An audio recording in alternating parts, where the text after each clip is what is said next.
Patrimônio da Penha. E, bom, eles estão numa atividade ilegal, porque hoje, como ela é uma espécie ameaçada, você não pode tocar naquela espécie, naquela planta, né? Só se você provar que você plantou. Se ela for nativa, você não pode tirar nada dela. Então, eles estão fazendo uma atividade ilegal. Só que essa atividade, que hoje é ilegal, é uma atividade que em São Paulo, por exemplo, e se eu não me engano em Santa Catarina também, ela tem ajudado a retirar essa espécie, ela ainda é vulnerável, acredito, mas assim, está ajudando a revitalizar a população dessa espécie e, ao mesmo tempo, gerando renda para as comunidades que antes cortavam o palmito, né? Elas agora estão ganhando muito mais dinheiro trabalhando com a polpa e com a semente. Então, em São Paulo, no Parque da Serra do Mar, isso assim já tem alguns anos, que foi uma ideia do gestor, assim como está acontecendo no parque, a Thaís está tomando essa iniciativa de vamos fazer alguma coisa com a Jussara, por favor, imediatamente, né? Então lá também em São Paulo foi uma iniciativa do gestor, ele falou, tem que acabar com esse problema. Lá era o maior problema, era o corte de palmito, ele falou, tem que fazer alguma coisa. Falou, e o que é? Aí você pode passar, por favor. Eu já fui falando e nem tinha mostrado o slide ainda, né? Assim, coletei algumas informações, não sou biólogo, mas tentei passar bem, mais ou menos o que é a Jussara, né? Euterpe edulis, nativa da Mata Atlântica, ocorre do Rio Grande do Sul até a Bahia, prefere ambientes úmidos e sombreados, ela fica adulta com 6 a 10 anos, então começa a dar mesmo os frutos para colheita, né, para coleta. Ela é alimento aí, alguns lugares eu vi falar que é para mais de 70 espécies, não sou cientista é uma coisa que eu fui encontrando aí onde eu pesquisei. E, bom, isso eu já falei, ameaçada de extinção, pode passar. O Caparaó, os mapas que apareceram aí são muito melhores do que esse, mas mostra um pouco das comunidades. E ali o Patrimônio da Penha, aqui do lado do Espírito Santo, né, a segunda comunidade, que é onde tem esse grupo coletando os frutos da Jussara. Aqui eu coloquei que são 11 municípios, isso varia muito, o que é em torno, o que é diretamente, indiretamente, o que é beneficiado. A gente costuma, no consórcio Caparaó, por exemplo, dizer que são 11 municípios no entorno direto e indireto, né? E 4 no entorno direto de Minas Gerais. É uma região do estado com baixa densidade demográfica, com baixo PIB e baixo DH, uma das regiões mais pobres em termos de financeiro, mas é de imensa riqueza de água, de florestas, né? Enfim, é só a questão financeira mesmo que lá é mais reduzida. Pode passar. Talvez pode passar. Então, aqui o que eu estava, né, vou chegar até onde eu fui falando sem mostrar na palestra. O corte ilegal de palmito da Euterpe edulis é um dos principais, aí Thaís pode me corrigir se eu estiver errada, se não o mais recorrente hoje dentro do Parque do Caparaó. Talvez seja caça de aves também seja bastante, mas eu acredito que palmito, ela está confirmando, é isso mesmo. É semelhante ao que acontece na Serra do Mar, em São Paulo. Um clima diferente, lá é Serra do Mar, aqui é montanha, mas é assim, a situação é essa, é o maior problema. Pode passar. Então tá, aí eu cheguei onde eu estava. Qual que foi a solução que eles lá encontraram? E a gente está muito assim, querendo, como é uma experiência muito exitosa, e a gente sabe que nessa área de ecologia, a gente gosta de replicar as experiências, né? A gente se apoia muito no que já aconteceu, vamos adaptar a nossa realidade aqui. Então a gente se espelha muito nessa experiência deles lá, porque ela é muito exitosa, realmente mudou a realidade, lá a comunidade está mesmo com renda, tá, a questão cultural, tem festival, tem arte e cultura relacionada a isso, e principalmente, o mais importante, a espécie, né? Não sei se é o mais importante, mas nessa discussão que a gente está, assim, a espécie está realmente mais protegida por conta dessa atividade de coleta dos frutos. Aqui a gente tem o cacho, né, da Jussara, o pessoal, não sei se dá para ver uma foto pequena, assim, mas ali coletando, né, o rapaz tem uma técnica e tal para subir, eu ainda não fiz isso, mas vou fazer algum dia.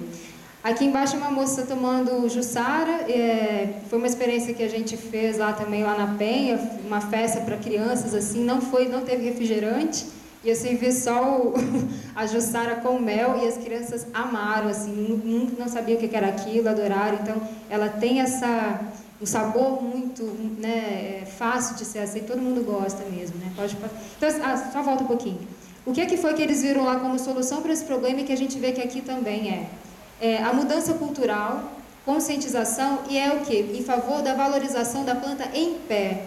Então, assim, ela é um tesouro. Mais na frente a gente vai ver um diagrama, assim, que mostra assim, os vários valores da planta. Ela é uma planta riquíssima, é uma dessas plantas que a gente poderia chamar, em outras visões antropológicas, assim, de sagrada mesmo, né? Porque ela é maravilhosa. Então a gente tem que valorizar essa planta em pé, não tem que olhar ela só como uma fonte de palmito. Que você cortou, já me disseram uns números assim, que tipo, é R$3 que uma pessoa que corta, ela ganha R$3 cortando um palmito. Porque depois vai vender até chegar no consumidor caríssimo, mas quem cortou lá ganhou 3. E se você valoriza ela em pé e passa a coletar os frutos, a semente, né? Você vai ganhar coisas assim, a vida inteira você vai ter aquela planta, né? Então vai gerar R$1.000 por mês. Assim, os números são tão absurdos que quando você coloca isso para a comunidade, ela fala, meu Deus, eu nunca mais vou cortar palmito.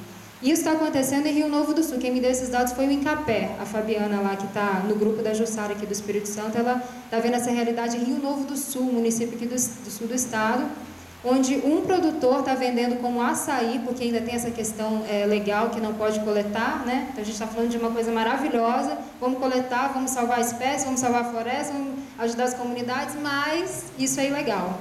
Então em São Paulo, eles, ao mesmo tempo que eles foram fazendo esse trabalho de conscientização e tarará, foram caminhando junto à questão legal.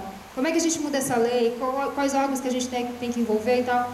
E aqui no estado, a gente está também trabalhando paralelamente. Então, o Incapé, o IDAF. Pode passar, por favor. Aqui, também resumindo o que eu já falei, sempre me adiantando aos slides.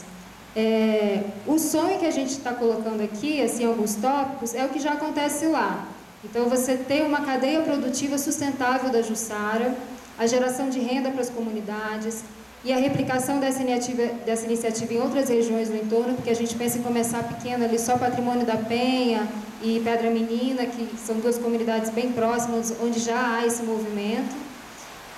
Então, com isso, você tem uma mudança cultural em relação à espécie, que é valorizá-la em pé e não cortando o palmito. Você tem um controle, para não dizer o fim, né? Mas o controle do corte do palmito na região, dentro do parque, no entorno. Replicação disso em outras regiões do estado e recuperação da população, né? Pode passar.